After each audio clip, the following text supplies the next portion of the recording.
Salam, hər vaxtınız xeyir. Ləziz Yeməklər kanalına xoş gəldiniz. Bugün sizlərə leçonun hazırlanma qaydasını ətraflı şəkildə izah edəcəm.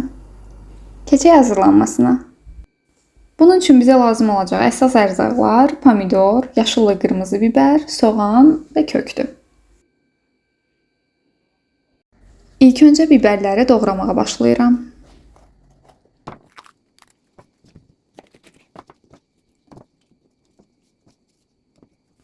Bibərləri mən bu cür doğradım, amma əgər istəsəz siz fərqli bir şəkildə də doğraya bilərsiniz. Bu yəni tamamilə zövqə görədir.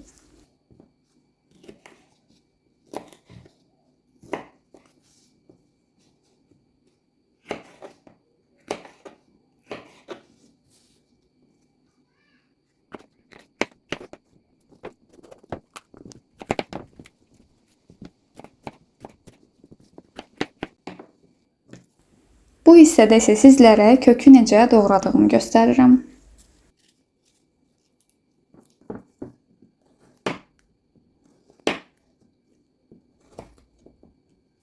Vurğulamaq istəyirəm ki, bütün ərzaqların miqdarını açıqlama hissəsində sizlər üçün qeyd edəcəm. Oradan əldə edə bilərsiniz.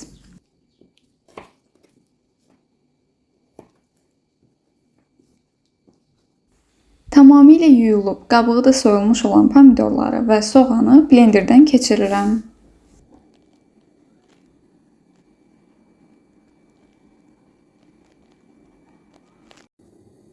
Biraz iri həcmli qazana duru yağ əlavə edirəm.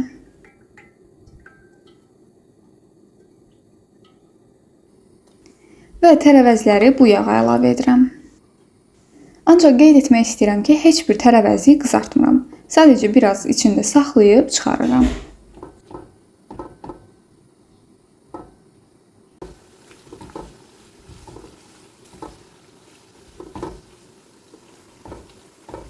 Kökü bu qədər yağda saxlamağımız artıq kifayətdir. Süzgəc yardımı ilə götürürəm.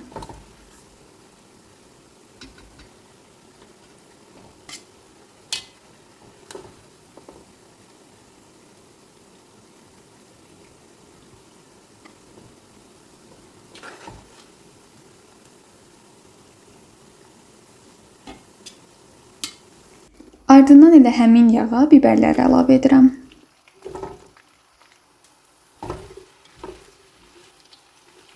Yenə içində çox saxlayıb qızartmıram. Biraz gözlətdikdən sonra götürə bilərik.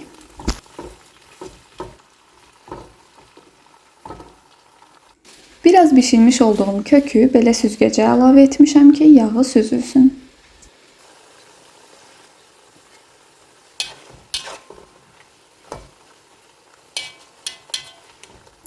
Artıq bibərlərlə yağdan çıxarıram.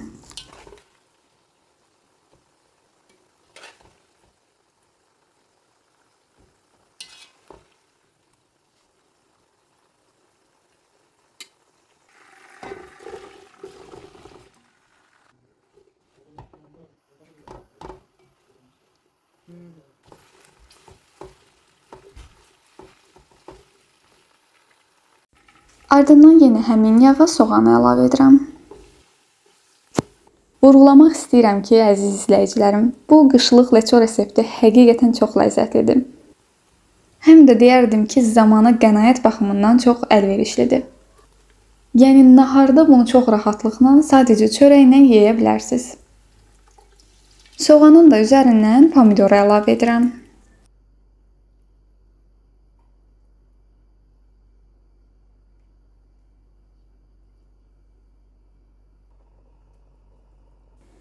Üzərindən isə dəfnə yarpağı, qara istiot, mixəy, şəkər tozu və duz əlavə edirəm.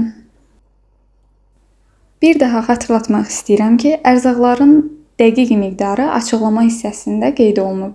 Oradan əldə edə bilərsiniz.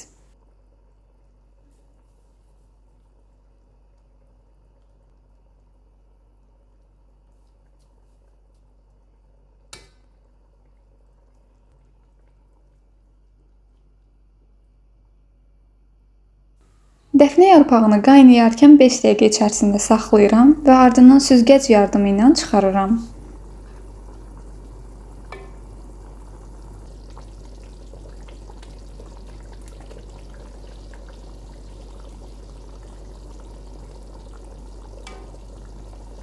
Sonra üzərindən bayaq biraz bişirmiş olduğum kök və biberləri əlavə edirəm.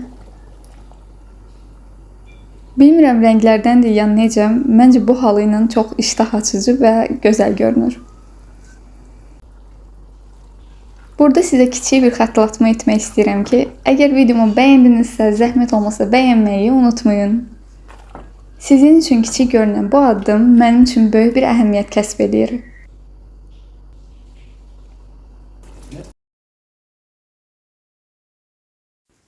Bütün tərəvəzlər belə içində olduğu halda təxminən 15-20 dəqiqə qaynadıram. Dadına baxanda gördüm ki, duzu məndə çox azalınıb, ona görə biraz da əlavə duz atdım. Amma qeyd edim ki, normalda leçonun duzu az olmalıdır, ona görə duzu əlavə edərkən diqqətli olmalısınız.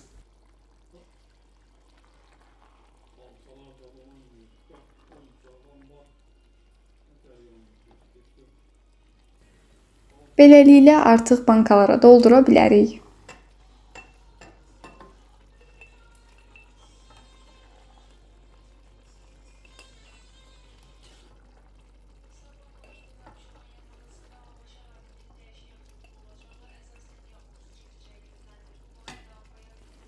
Bu cür gördüyünüz kiçik həcmli bankalara yerləşdirdim.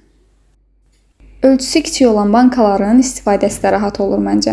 Ona görə mən bunlardan istifadə etdim. Videomu bura qədər izləyənlərdən xahiş edirəm ki, şərhlərdə leço yazmağı unutmayın. Yazacaq olan hər kəsə yenidən təşəkkür edirəm.